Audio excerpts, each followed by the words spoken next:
سرکار بغداد حضور غوث پاک رحمت اللہ تعالی علیہ السلام فرماتے ہیں، ایک بار میں کسی جنگل کی طرف نکل گیا اور کئی روز تک وہاں پڑا رہا۔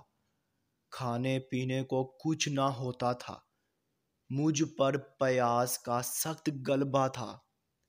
ایسے میں میرے سر پر ایک بادل کا ٹکڑا نمودار ہوا، اس میں سے کچھ بارش کے قطرے گرے جنہیں میں نے پی لیا۔ اس کے بعد بادل میں ایک نورانی صورت ظاہر ہوئی جس سے آسمان کے کنارے روشن ہو گئے، اور ایک آواز گونجنے لگی، اے عبد القادر، میں تیرا رب ہوں، میں نے تمام حرام چیزیں تیرے لیے حلال کر دیں۔